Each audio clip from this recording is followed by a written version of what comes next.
allows us to do a certain amount of operations with it. Today, that comes in handy. Okay, get ready to drop the charges. Going to be checking the detonation cords and make sure that they're all connected, that nothing came loose while we were coming down. Whoops. A detonation line of one of the charges has become caught on an edge of the transport frame. If the ROV can unhook it, the crew will save hours. Alright, this should go pretty easy. Mike, is it wrapped around it or just hung up on the little lip? Okay, it should be clear. Just Let me save the creep date. up it a little bit. You ready? Fire in the hole!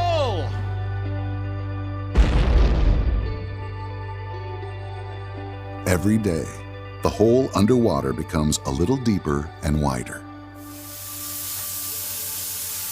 Off-site, crews are manufacturing the concrete ring segments that will be installed by the tunnel boring machine and serve as the final liner of the tunnel. The segments are manufactured to tight tolerances. They must vary in size by no more than 1.5 millimeters.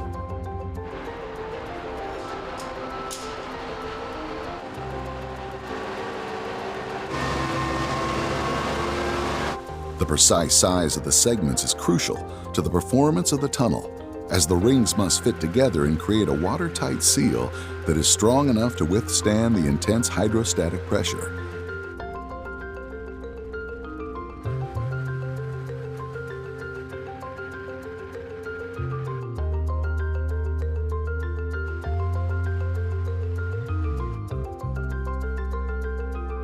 In all, over 14,000 segments will be cast for this tunnel drive.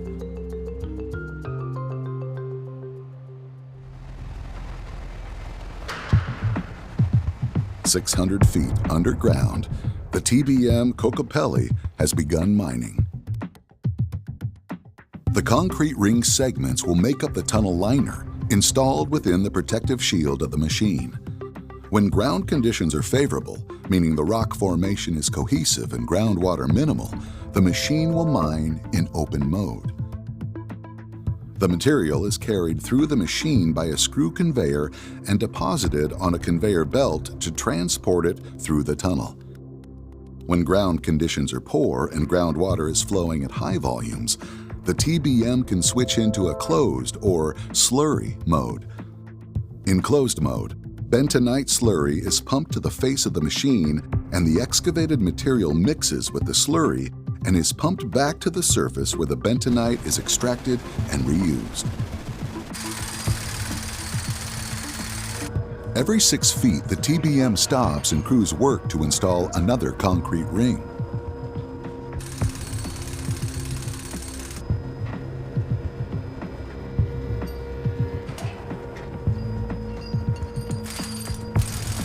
The tunnel boring machine pushes off the newly completed ring to move itself forward, then excavation begins again. Right now we're having problems with our water. Dwayne West is one of 3 qualified operators of the TBM. The hardest part of this job is watching everything all the time. I mean, you've constantly got to be watching your pressures on everything, your grout, your thrust cylinders, your articulation, your cutter head. Then you're looking at the VMT to make sure that you're staying on line and grade. So you're steering and making adjustments there. And when there's problems, trying to figure out the problems. Interpreting the pressures on your screens will tell you what the ground conditions are like outside. Sometimes it's very hard to interpret that information. Hello. Even under ideal conditions, the TBM operator's job is stressful. There's a restriction somewhere because we're flooding everything down here. It's blowing off. And on this drive, conditions are proving to rarely be ideal.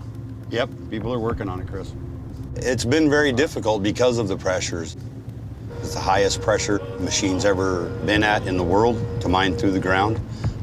Normal jobs I've been on before were anywhere from 3 to 6, 7 bar. We were encountering up to 13.8 bar. So it's definitely abnormally high.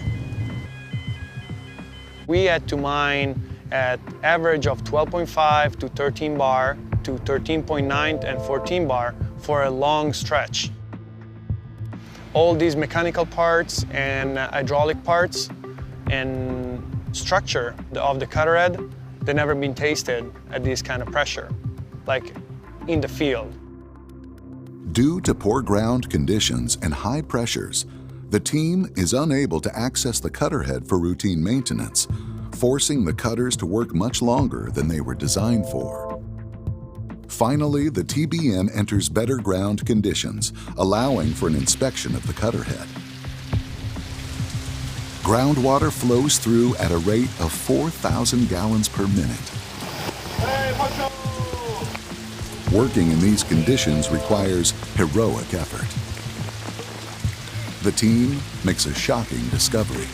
The center part of the cutter was completely destroyed. Some of the structure of the cutter head was bended and damaged from the overheating and the pushing. This machine pushed a lot. Workers excavate a narrow niche to access the front of the machine, and welders are able to rebuild the cutter head. On the water, marine crews are building the intake structure, which the TBM will eventually bore into on the bottom of the lake. The structure is suspended in the water from a barge around its perimeter.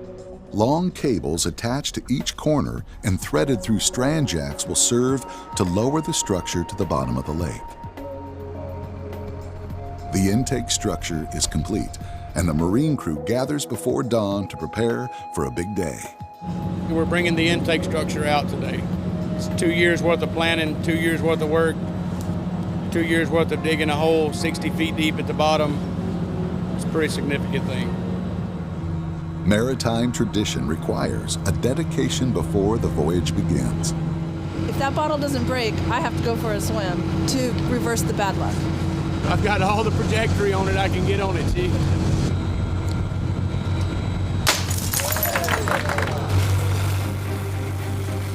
The anchors are cut, and it's time to push off. At more than 90 feet tall and 1,400 tons, moving the structure in the lake presents quite a challenge.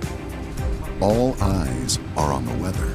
The barge is a big sail, and the wind will push you off course. And if it pushes you off course, then you run a risk of running aground.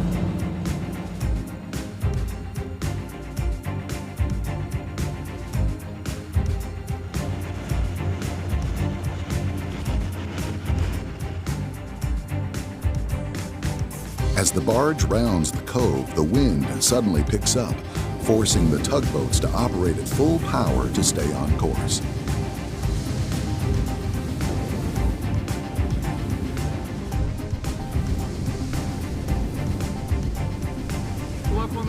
Despite the wind, the intake structure safely makes its way to meet up with the crane barge on the lake.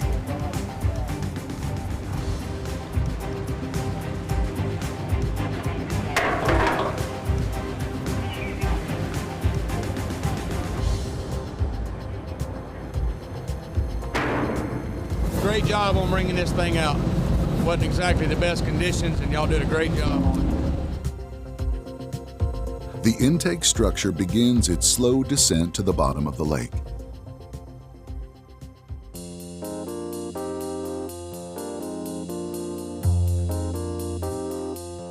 To secure the intake structure to the lake bed floor requires pouring 11,000 cubic yards of concrete at a depth of 350 feet.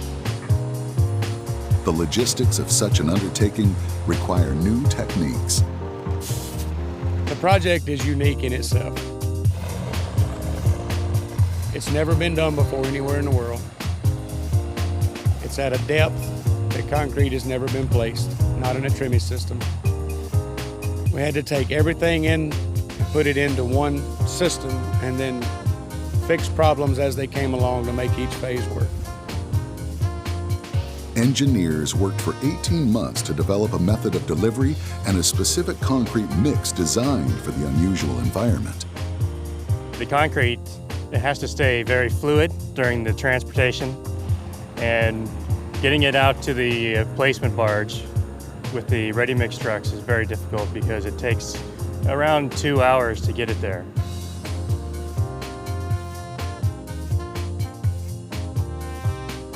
So after the 2 hours, the concrete has to be workable so that it will flow down the 350-foot Tremie pipe.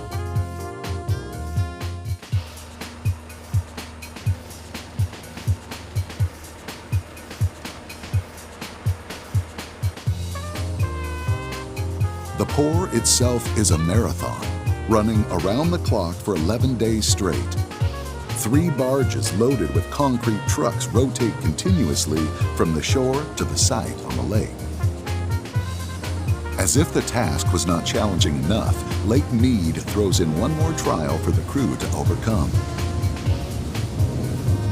5 days into the pour, the wind picks up. It's supposed to be 75 miles an hour. The tugs can't push the barges like that. It's too much weight. Today's gonna challenge us. All right, guys. Crews wait out the worst of the storm, and the barges are soon back to work. Finally, the base of the intake structure is fully submerged in concrete. For the marine crews, their job is complete, and they depart knowing they've had a hand in something momentous. Being a part of this job that's never been done before, so it's gonna be like the crowning moment in my career. That's kind of special to me. I like it.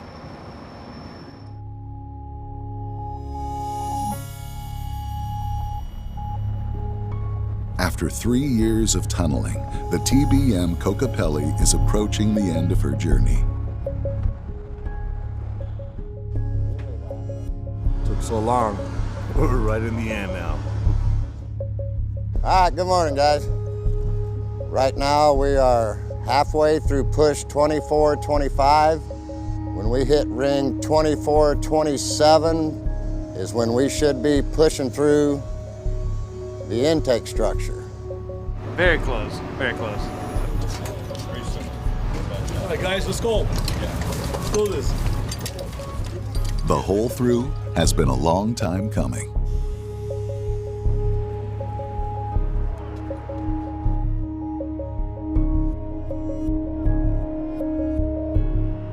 You know, thinking about this project, you know, the end seemed so far away. It never really seemed real.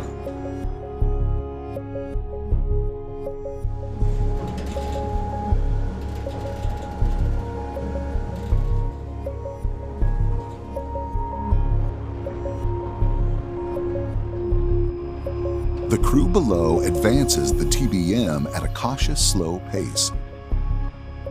We'll pull a couple up and lay them back up there so we can look at them. Above and below ground, on land and from the water, all eyes are watching for signs. At the separation plant, pieces of fiberglass rebar prove that the TBM is boring through the soft eye of the intake structure.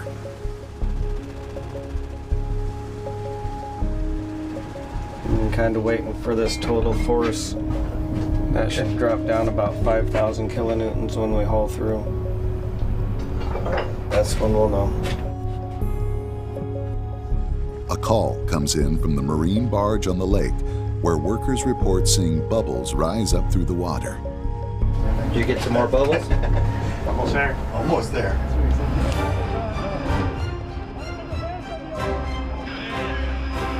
At last, there is no denying. Yeah, that's it right there. The TBM has holed through into the intake structure. Yes, sir, we're broke through. It's a done deal. Yep. Along the top, along the top. Good job, everybody, guys. It's over. It's over. It's over. Finished. After 6 Game years, over, it's man. over. Okay, Game man. over. It's over. Long time coming, but it's done. Yeah, good job. Good job, everybody. Very proud of what they've accomplished. After all the hard obstacles that we had on this job over the years, people that work together to get it up, to get it done. So without them, we would go no place. Feels great. Feels real good. All of the preparations that went into excavating the tunnel are now reversed. All this structure will be cut out. The cylinders, the main bearing structure, everything will be for the outer ring of the shield. The outer ring of the shields will be welded together and it'll actually be part of the tunnel. The TBM pieces, miles of pipe, utilities, and rail lines are hauled up the shaft. The tunnel is ready. To equalize the pressure from the lake, the tunnel is filled with water from the surface. There is just one last milestone left in the project. A temporary bulkhead in the intake riser is all that separates the lake from the new tunnel. Today, it's coming out. So, you ready to bring her out? Let's do it. Hey, Mike, go ahead and come on up slow. You're about a quarter of the way out. Water coming up. She's clear, Mike. You're clean to the surface. All right, Carrie. Today was a big milestone. Finally, after almost 7 years, we can call it complete. This was a very difficult project. We've set the world record for mining at the highest pressure with a tunnel boring machine in the world to date. We encountered variable ground conditions, unstable ground, and very high pressures. So we had to really fight for every inch along the way.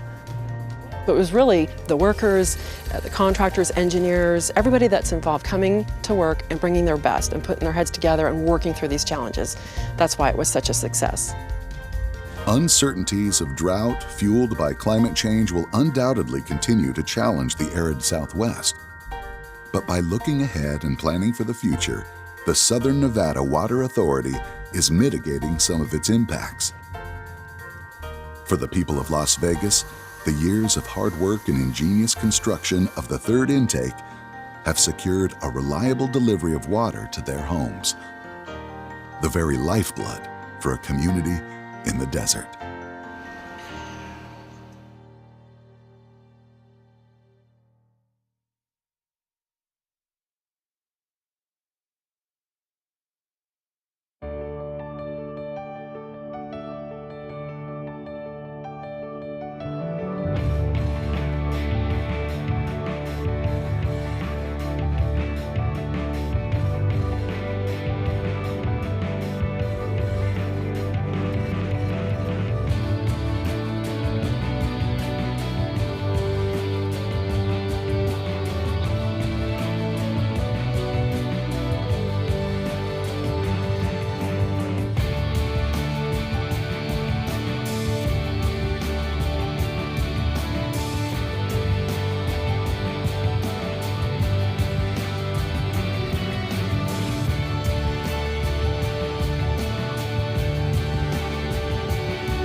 With me into the storm drain. Stranger danger, my, this looks like a great place to play. Stranger danger, honey, honey. Grab you up, sweep you away. Shimmy, shimmy down to the underground. We got rats and bats and broken glass. It's the water park of no return. Basically, there's a good chance you die, kid.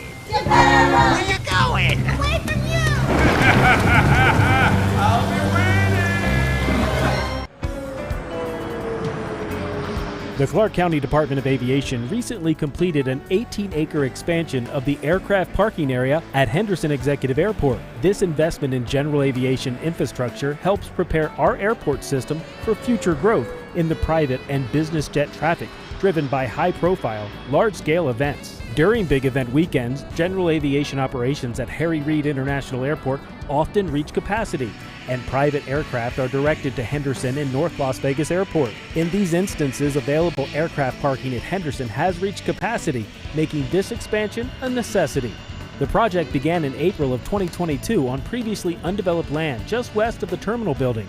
The new space will also be able to support newer, heavier aircraft. This expansion is a welcome amenity for Henderson Executive Airport, whose convenient location offers easy access to freeways, hotels, convention spaces, and the world-famous Las Vegas Strip.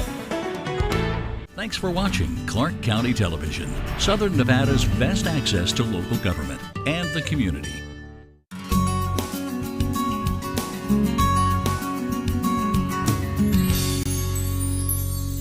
Bonjour. Bonjour, welcome to Cultures of Las Vegas. I'm Chloe Beardsley with News 3 and the CW Las Vegas. This month we're featuring the French, and we picked July because July 14th is La Fête Nationale, a large celebration throughout France.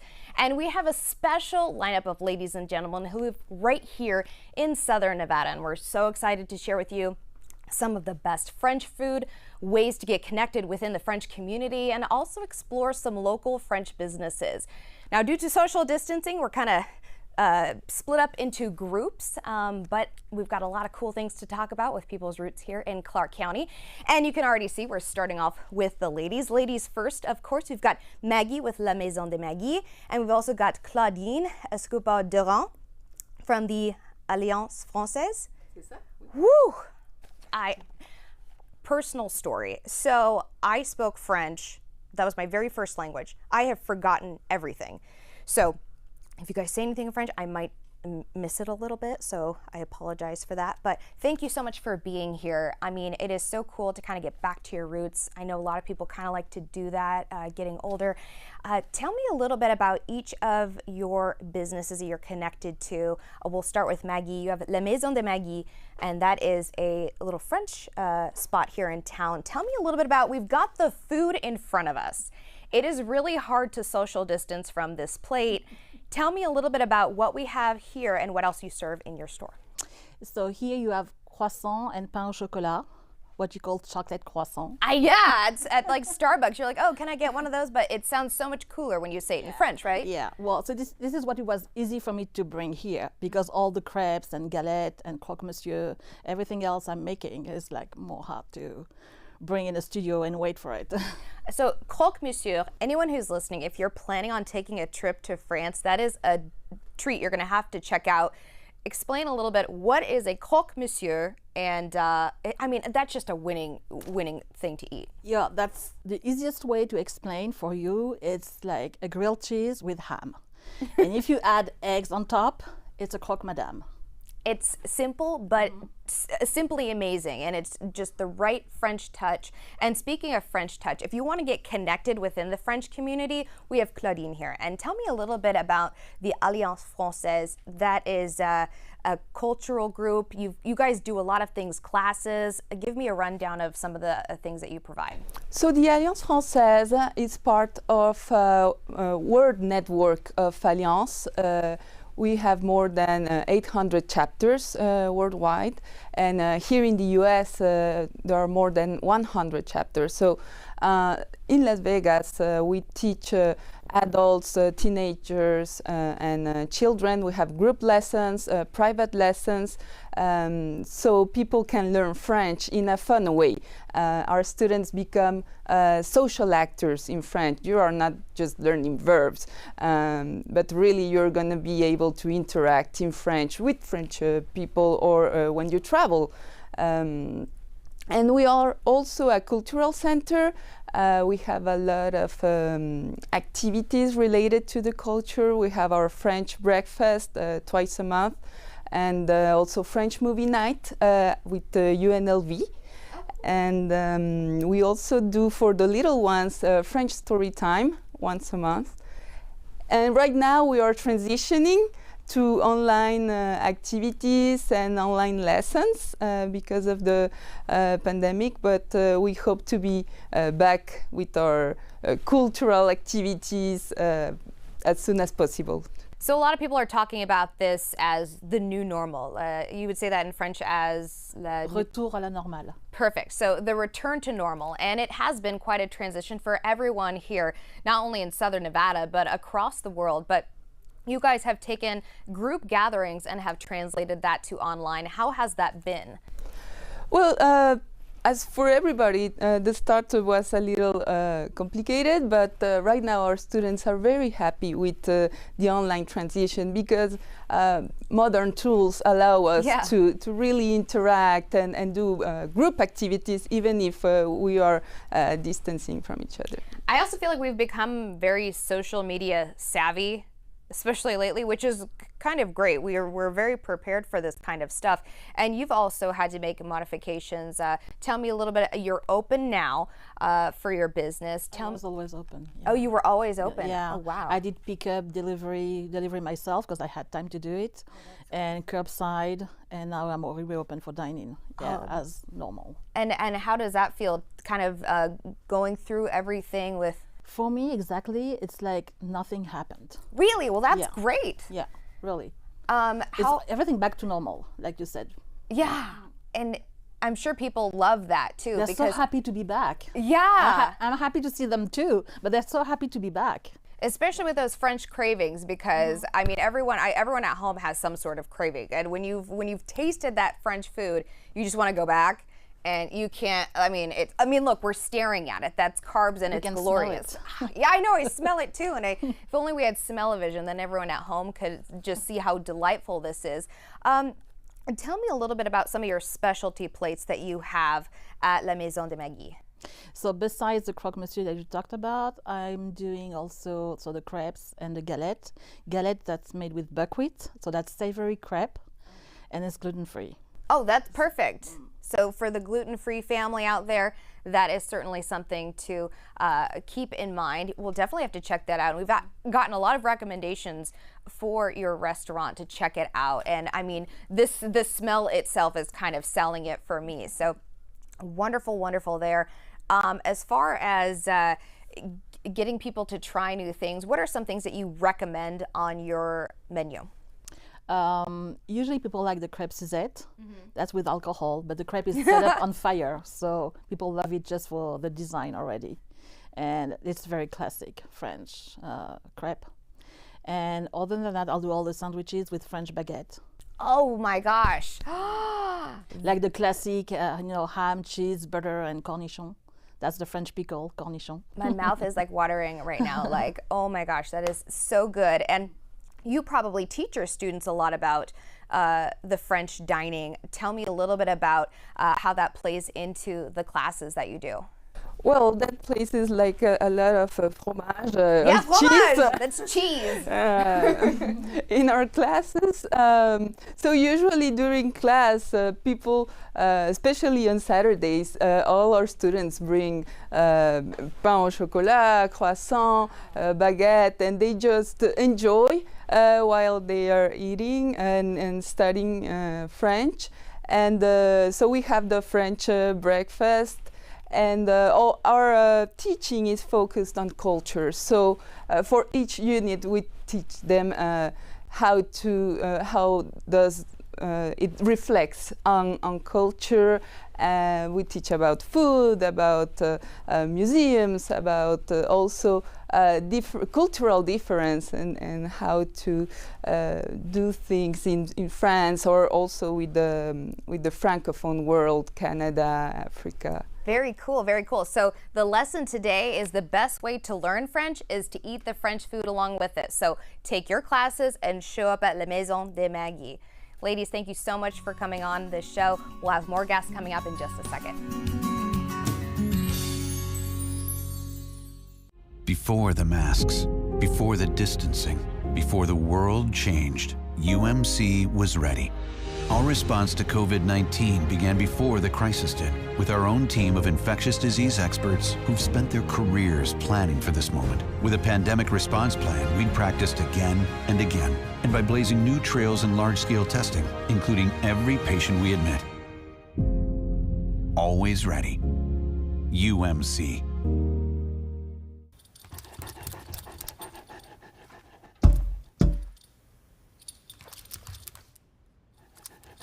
There's a shelter pet who wants to meet you. Meet one today. Visit theshelterpetproject.org. Adopt. Welcome back to Cultures of Las Vegas. This episode is about the French. I'm Chloe Beardsley, and we have wiped down the seats. You're spaced out, social distance, and ready to go. Two new guests here for this next segment. We've got Sebastian, Honorary Consul of France for Southern Nevada and Las Vegas. Tell me a little bit about what you do right here in Las Vegas. So basically, I'm the official representative of the French government here in Las Vegas. And I take care of like administrative stuff related to the French government for French citizens that are here in town, either locals or tourists. Perfect. And I also have another guest, and you're the co-founder of Exotics Racing. That already sounds exciting. Tell me a little bit about what you do. Yeah, Exotics Racing is a driving experience up at the Las Vegas Motor Speedway, where we welcome guests to drive some of the most exciting cars in the world: Ferraris, Lamborghinis, Porsches, McLarens, and you benefit from instruction from professionals. And we try to give you the best time of your life. Perfect. And is it new cars? Is it old cars? No, or a mix? It is the latest and greatest models of all these manufacturers. We always try to get the newer models, so it also generates more interest from customers that would want to come back and drive the latest model available. We don't do classic cars. I love them, but it's a lot more difficult to operate. So we'll leave the new stuff to you, but talking about classic and talking about history, tell me a little bit about the timeline of French influence right here in Southern Nevada. Well, what's funny is that it even started before Las Vegas was incorporated. Whoa! So you have, for example, I'm sure you know about Fremont Street. Yeah, I may have Does been it there. Sound, you know? So that was called Fremont Street because of John Charles Fremont. Really? So you guys, for some reason, got rid of the accent on the E at some point. Who did that? But I have no idea. But that Let's was John Charles Fremont was the first person who pointed Vegas on a map in 1854. And Fremont Street was actually the first road that was paved in Vegas in 1925, I guess. So that's kind of interesting. And his father was French, although he was American. John Charles Fremont's father was French. That is an amazing piece of history. So from the get-go, French people have had quite an influence here. That's pretty amazing. Tell me a little bit about some of your favorite things here in Las Vegas that are French connected. We have tons of amazing restaurants that are even better than the ones that we have in France. We have some on the strip, some off the strip, and they're all big or small. We have amazing chefs here in town. I'm sure you'll see some of the food coming up. Yeah, right. More food's on the way. But yeah, and then of course the influence of on the shows here in town is basically coming all from France, like all the reviews, the cabarets, the cirque shows. Even though they're from Canada, they were influenced by French, shows in Paris, like Moulin Rouge, Lido, Folies Bergère, this kind of stuff. One of the most iconic French singers had a residency here in town way before Celine and all that. So like Edith Piaf was here for a few months. Maurice Chevalier was here for a few months. Lynn Renaud was here. She's probably the most iconic one. Like between Dunes, Sands, Caesar's Palace, and all this kind of stuff. Oh my gosh, so many things to check out. So not only on the stage, but also we were talking about the track earlier. So we know in Las Vegas we've got a wide variety of shows, but specifically for kids, you have some go-karting that's kind of new? Yeah, it's kind of new. I mean, it's about a year old now, but still new. The car track, the big track, has been here for almost 11 years. But the go-kart's fairly new. We wanted to address the local community more with something that would be accessible, more affordable, number one, and more accessible for families, and it's a lot of fun. So we have an outdoor go-kart track that is at the same location as the car racetrack at the Las Vegas Motor Speedway, and it's a great fun. And you said there's a safe way for kids to be in the ride as well. So parents have control over the vehicle for the younger kids? For the young kids, yes, Yeah, but we the also ones that have can't drive yet. Yeah, yeah, exactly. The So we have 10-year-olds? like a two-seater Okay. go-kart that's available for that. But starting 10 years old, we have junior go-karts from 10 to 14, and then 14 and up, it's adult go-karts that are a little bit faster, a little bit bigger. But this fun for the whole family. What's the fastest you've seen people go? These go-karts, they go up to 45 miles an hour roughly on the fast track, which for a is go-kart. fast. Yeah, which is fast. But you know, the weight plays a role, and so young kid, very light. Oh, they can be fast. That's actually pretty. Ooh, that's exhilarating. That's what it sounds like. So tell me a little bit. How many years have you been in Las Vegas? So I moved here almost 11 years ago. And from which part of France? So I used to live in London in the UK okay. before I moved to Las Vegas, but I'm originally from Paris, where I grew up. Oh, okay, cool. What would you guys say to people? Because you guys actually know each other. I probably should have started with that. These guys are friends. I just met them today. But, you know, we're all in this You're French... a friend too, you're good. Oh, merci. So we're all friends together. What would you guys say to maybe encourage people to check out the French culture or some French businesses? What would you say to kind of entice them to kind of, I don't know, look into it? Well, let's start with the accent. I mean, come on. Oui, oui. I don't know. I mean, it's interesting. It's really interesting to me because the French influence here in town is, as we just discussed, huge. It's huge. I had no idea. And especially today in these times, what's interesting is that it created like a lot of, you know, chemistry, a lot of mixity and all this kind of stuff. So the cultural mix is really interesting. That's what I'm super excited about, that because it brings so much more culture and you know, differences are great to work together and all that. So definitely. So the French businesses and like the Moulin Rouge, for example, it was like first hotel and casino here in town that brought the black and white people together and got rid of all the segregation. Oh wow, that's amazing. On the strip and all that. So, I mean, come on. Amazing, and a very important message. So you guys obviously have checked out the town. We all love Las Vegas. What are some of your hot spots that you're just total fans of here? I'll let you start. We probably have a few in common, but... Oh, okay. Yeah, I mean, personally, I love going to Fremont Street. Yeah. And I mean, the old part of the city. Yeah. Because it's more for locals and stuff like that. So there's a different vibe there that I'm more into. But then when it comes to businesses, I'd say, I mean, a few restaurants like Partage, off the strip, and then Mon Ami Gabi on the strip. Yeah, that's coming up. Yeah, I know. And of course, Exotics Racing is great. I know. I really want to check that out. That sounds like a lot of fun. And you guys are open right now, right? Yeah, we reopened on June 12th, and we're back to normal schedule. So we're fully open. We obviously implemented a lot of different rules to just you know, make sure that we're safe. But it's not like a crowded environment either. So it's not that complicated. I was gonna say, if we didn't have the social distancing rules, we would be doing this interview in a race car right now. Probably. But maybe next time. Maybe next when time. things settle down. All right. Well, gentlemen, thank you so much for being on today. More guests coming up in just a second.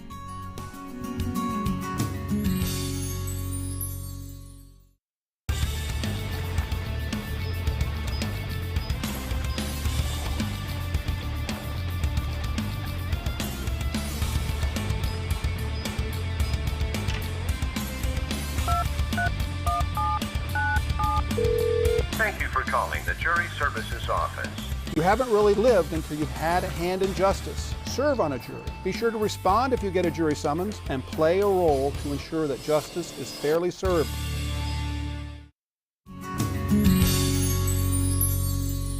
Welcome back to Cultures of Las Vegas, the French. We've done another round of musical chairs, and I'm joined by two new French guests. We've got Alain Vizinoni, and then we've also got our fabulous chef, Vincent Puisel. So two very important people here, and we've got some great food and wine. I mean, that's like kind of the best way to end this segment, don't you think? So you're in wine distribution. Exactly. For basically everyone in Las Vegas. For pretty much everyone, yes. Tell me a little bit about that and the type of popular wines that you guys distribute in town. Well, we distribute a lot of French wine. There is different regions, the most iconic, Bordeaux and Burgundy, on Provence. Today we can talk about Provence because Bastille Day is very important. And this is how refreshing it is. And and rosé goes with everything, grilled meat and everything you can imagine. And it's a very important part of the food in France. Rosé is very friendly. It's a very friendly wine. So Bastille Day is a big popular feast in France, and everybody party. And it's perfect. It's a perfect wine. I mean, just you can drink rosé pretty much with everything, but it's perfect for party. It's very light. It's very refreshing, very crisp. You can drink this at the pool, like here. And it's hot outside, so it's not only good for the pool, it's perfect for parties, and it's really popular. And speaking of popular, your restaurant is almost always packed, and I've been there before, but it is great to check out. Obviously, with social distancing, there are different rules in place, but you guys have, what, 4,000 guests a day? Yeah, we're fairly busy restaurant, let's put it this way. So a couple of reasons for that. We've been in town for 20 years now, so it's a very well-established restaurant inside the Paris Hotel. So as a French restaurant in the Paris Hotel, we're in the center, dead center of the Strip. We're right across from the Bellagio and the fountains. We have a very large and spacious patio.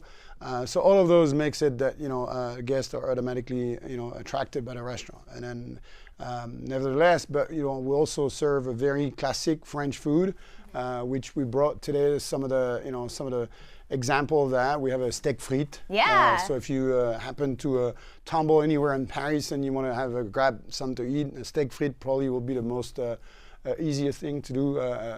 We also brought some escargot. So we're gonna do it full French. I didn't bring any frog legs, but we're gonna have cuisse de grenouille for Bastille Day. That's gonna be available for a special. I promise. It's not a joke. We're gonna have frog legs, escargot, because everybody that basically wants to experience French will go with escargot, whether or not they're going to enjoy it, but at least will try. We have one of those exotic, food, based on what we sell each and every day, escargot dishes. I believe that, our crowd is pretty excited about having them. And they pair beautiful with, rosé, of course. It's a one way to go, This is the best pairing for sure. And you guys are the most iconic restaurant in Las Vegas. I mean, that's kind of awesome to talk about. But you mentioned escargot. So anyone who's watching right now and thinks, snails, no, this is so good. Anytime I go back to France, that is my go-to thing to eat. Or if you're going to a French restaurant here in Las Vegas, you've got to check it out because for people who aren't part of the French culture or maybe haven't dived into it yet, it is a delicious, delicious treat. And do you put it on baguette or do some of the customers? I do that. Yes. So the way that we are actually serving the escargot is probably the most classical way. We actually bake them in a garlic butter. So very fragrant, very garlicky, and has that nice, strong, herb, lots of parsley as well. And then we, of course, serve with each and every guest a freshly baked baguette. So that you crack your baguette and you just dip your baguette inside that butter where the escargots are nicely swimming in there. And it's just, one way to go. You sip on a rosé and then you're ready to go. Trying really hard not to drool on set here. But in between the escargot and the French wine, I mean, this is really quite the pairing. And you can find your wines pretty much anywhere on the Strip, right? Yes. What are some of your favorites? Favorites wine? Yeah. Well, I love French wine. So I love Burgundy. I love Bordeaux as well. I like high-end Burgundy and high-end Bordeaux. They are very, very, not only famous, but very, very good. And it's very difficult to replicate the terroir of France than everywhere else. I mean, you basically cannot do it. So we are very, very good winemaker, a big history of wine. And even if American wine is really, really good, the French wine is more delicate, more, you have to be more passionate. If you're passionate about wine, you go for French wine. Perfect. So while you're celebrating, because now you're part of the club, La Fête Nationale, right? Or Bastille Day, you can grab a glass of wine, and then you've got just some fabulous menu items. Is there a favorite you could pick from your menu, or did you bring it today? You know, I always enjoy a steak frit. I think, you know, that's something that transport you, you know, back home. Just because fresh cut fries, so you know we can't go wrong with that. We slice hundreds and pounds of fresh potato French fries each and every day. And then today we showcase. I brought a sauce au poivre, so it's a green peppercorn sauce, which has that spice. You know, a lot of time when people ask me, you know, if French food doesn't have any spice, we're you know, there's no spicy French food. Well, that's one example where you could get some kick out of a steak. So we brought some some green peppercorn sauce, and that truly has a nice kick to it. So, you know, the wine guy here will probably tell me you need something very robust, very, you know, so yeah, probably something more from the south. Sud de France, right? Something like a Saint-Joseph or something like that would pair beautiful with you know, a steak frit. But you know, any French wine will pair beautiful with French food, you know. Absolutely. And speaking of beautiful food, so we've got just a couple minutes left. Desserts. That's like a whole nother level of the French just doing it the best. What are some of your favorites real quick? What wines would you pair with desserts, and what are the best desserts that people have to check out? So, you know, we're a classic bistro, so we cover really the whole classic line of desserts. So from the tarte tatin, so an apple pie, basically, that we have at a restaurant, that's just, you know, awesome to have. Especially, you know, sitting in a patio and everything like that. We have a chocolate mousse that you can never go wrong with a chocolate mousse, of course. And then, you know, the cherry on top of the cake, we do a profiterole that we bake, you know, throughout the service each and every day. So it's a flaky puff pastry, basically, that you bake, rises up to a bowl, cream puff, and then we stuff it with vanilla ice cream and then pour like a decadent, you know, chocolate sauce over the top. And that, you know, yet again, another pretty representative dessert from the French menu. What would you pair with that? You cannot beat Sauterne. I mean, Sauterne is, you know, the dessert wine by excellence in France. I mean, it comes from Bordeaux. It's absolutely amazing. You can have it with blue cheese, but you can have it definitely with all the dessert. Perfect. Well, now we've got more assignments to check out, not only from learning French, learning about the culture, checking out some of the food places around here. We've also got some pairing ideas. So anyone at home who's looking to get into the French culture, I mean, these are the experts we've brought onto this show. We're so excited to be able to showcase not only everything that France has brought influence to Las Vegas, but also the fantastic food here. So when you do get a chance to check it out, let us know what you think. It is so cool to see the French so enriched in the culture here in Las Vegas, and we are just thrilled to be able to bring you this segment. Gentlemen, thank you so much for coming on the show. It has been so much fun, and I mean, I don't know, I feel like getting back to my French roots almost immediately just by talking to you guys. The smell-o-vision, the food, it's great. So you guys at home, join me. We'll raise a glass and go check out some food, stay socially distanced, and thank you so much for tuning in to Cultures of Las Vegas featuring the French. Happy Fête Nationale? All right, Bastille Day. Cheers.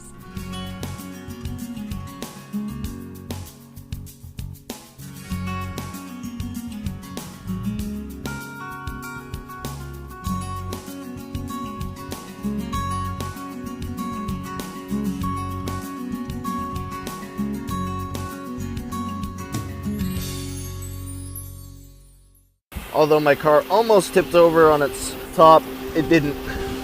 So you can see I'm floating down in the middle of this weather. I've called 911. They've told me to roll down my windows and stay in the car, and hopefully they'll be here soon.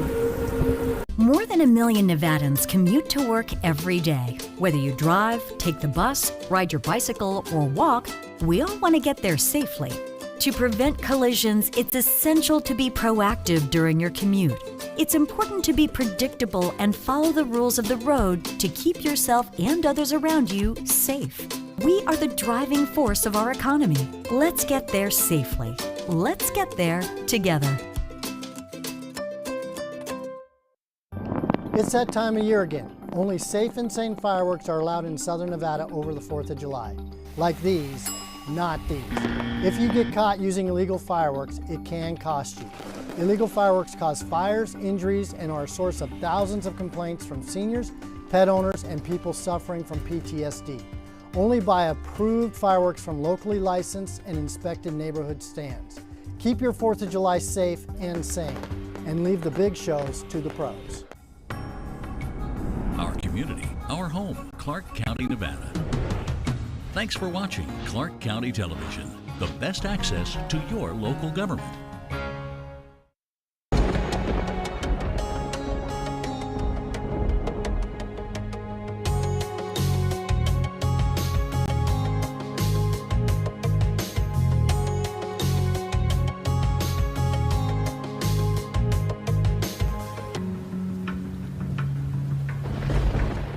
Hello everyone and welcome to the Flood Channel. I'm your host, Sue Levitt. Well, it has been an especially active monsoon season this year, with Las Vegas receiving record amounts of rain. Thanks to the many storm systems in place, when it does rain, most water gets safely diverted away from homes and businesses. Rainwater leaves the valley through miles of underground flood channels that lie right underneath our city. And when these channels fill up, it can be especially dangerous to some homeless individuals in our community that have made the flood channels their home. We begin this program with a look into Shine a Light, an organization filled with volunteers who regularly venture into the depths of the flood channels to extend help and warn people of how dangerous the channels can be when it rains.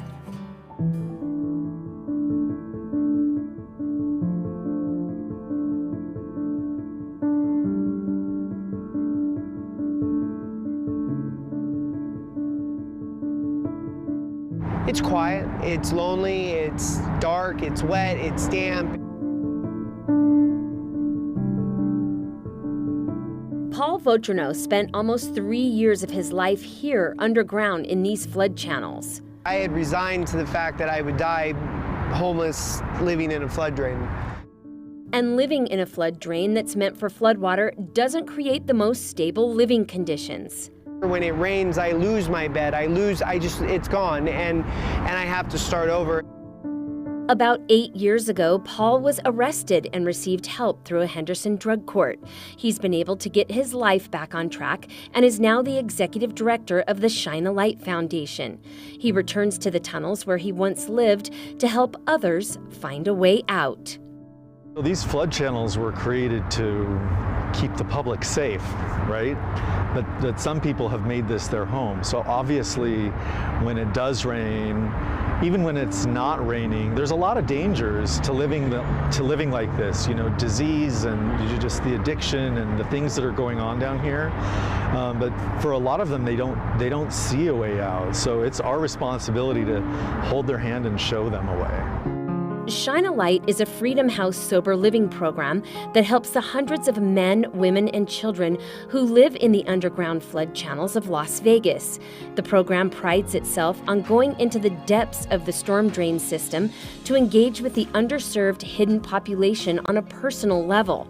Volunteers from Shine a Light venture into the flood channels every Saturday to offer supplies along with information on gaining access to treatment and housing. And each time it rains, efforts are increased to be sure those living in these channels realize the danger headed their way. And those experiences are like, you don't gamble with that experience. So every time the rain, the water shows the level of anxiety, the level of immediacy, like it's move now, we gotta go. There are over 677 miles of storm drains and flood channels built underneath and throughout Clark County, designed to divert and carry floodwater safely through the valley. When it rains, the flood channels fill up quickly, and for those living in these channels, floodwater poses a serious threat. I've been stuck down there twice in the middle of floodwater, to my knees, if not higher. One time I didn't make it out. I stayed in the tunnel hanging off of a steel ladder that was built into the concrete on the side for hours waiting for the water to slow down. Paul was lucky the water did slow down and he was able to reach safety. Unfortunately, almost every monsoon season, someone dies by drowning in one of the flood channels during a storm. So it can come completely unexpected.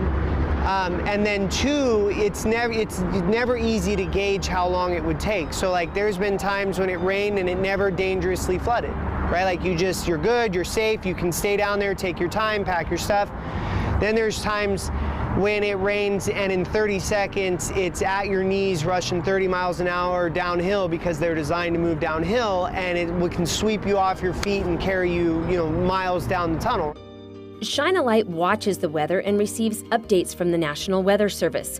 This way, they can warn and give those living deep in the flood channels plenty of notice to get out. It's terrifying. The part of a tunnel that I lived in turned, so I was literally probably about 40 feet away from the bend, right? And I'm just doing my thing, existing in my space, and I noticed the water come around the corner, and it's, no higher than the sole of my shoe, no big deal, and I'm like, okay, it's time to go, and so I start grabbing some stuff, and then all of a sudden I hear this deafening roar kind of echoing down the tunnel, and it took over all sound. And when you're underground, you can hear the cars, you can hear the sewers, you can hear what's happening above you. It stole all that sound, and it was just replaced by this roar, and I look up and I see the water was coming around the corner. It's catastrophic, right? And that happened, the sole of my shoe is getting wet to here's this gallons and gallons of water coming around the corner within minutes. It didn't take long at all for that rise.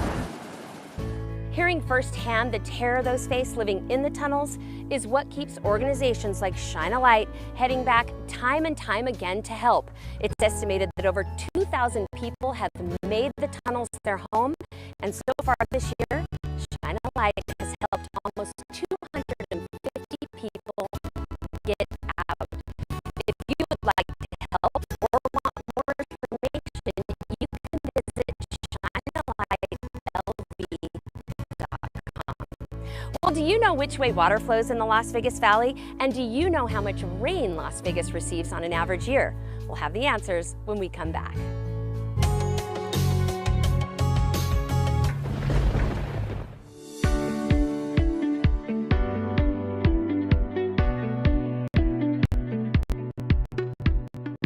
I hear there are new swimming pool restrictions. Am I going to have to get rid of my pool?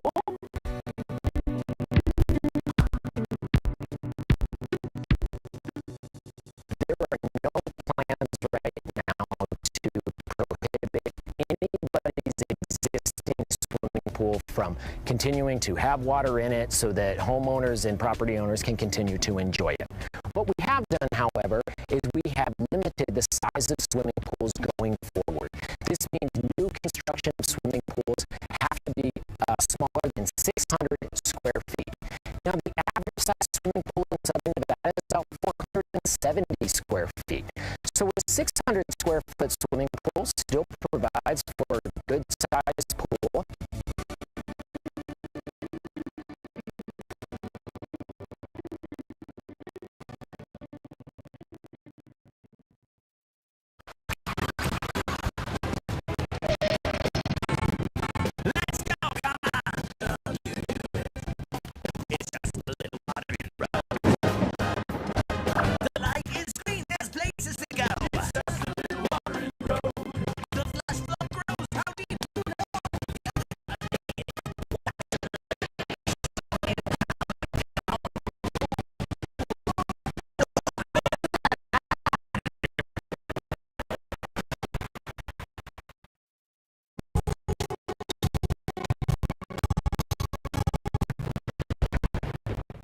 Welcome back. Before the break, we asked if you know which way water flows in the Las Vegas Valley, and if you know how much rain we receive each year. And the answer is water flows west-east, and we receive on average just over 4 inches of rain each year. Monsoon season is July through September. This season has been one of the most restful and best in years. We'll look at some of the storms that caused heavy rain before casinos and floods some of our streets. Las Vegas has captured national attention this summer as monsoon season delivers some of the heaviest rainfall in 10 years. August 11th, the Las Vegas Valley was hit with fresh flash floods just 2 weeks after casinos and hotels were flooded with water during torrential rainfall. Video shared all over social media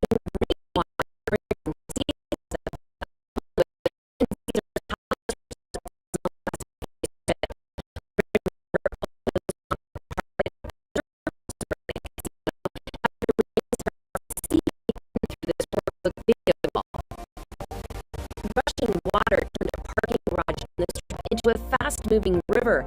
And this video, captured by a North Las Vegas police officer, shows one woman swept away for nearly 2 miles before she grabbed onto a bridge pier and was able to escape from the volcano. There have been 3 reports that people have died in cities.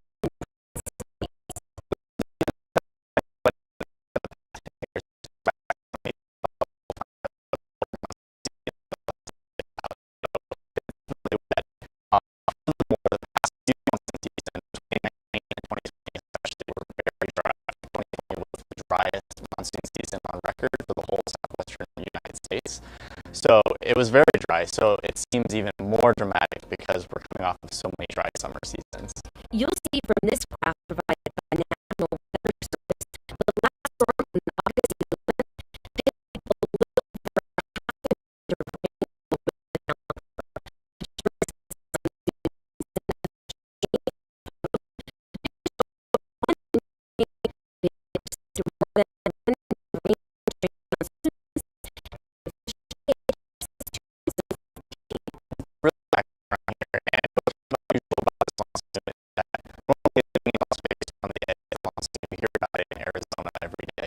But out here it's usually much more bursts and breaks through the summer, but it's just been bursts all summer long.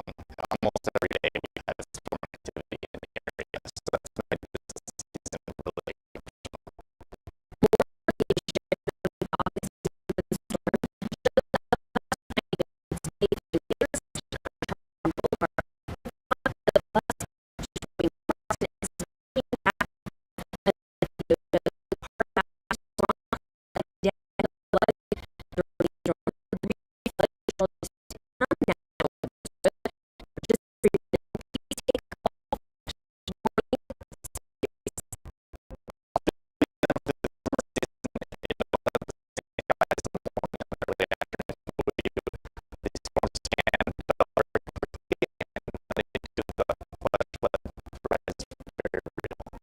The National Weather Service has issued over 200 flash flood warnings this summer and expects more warnings before monsoon season ends.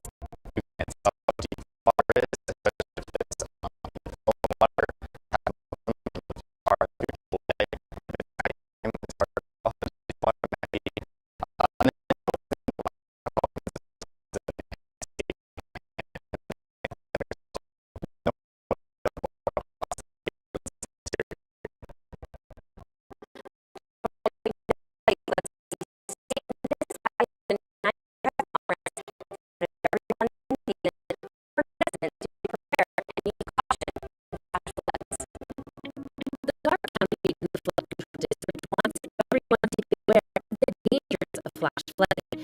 This is why the district kicks off monsoon season with an annual press conference to remind residents that trails, roads, and marshes fill with water within minutes during flash flood season. Flash flood season is from July to September, and during these months it is especially important for southern residents to prepare for possible flooding.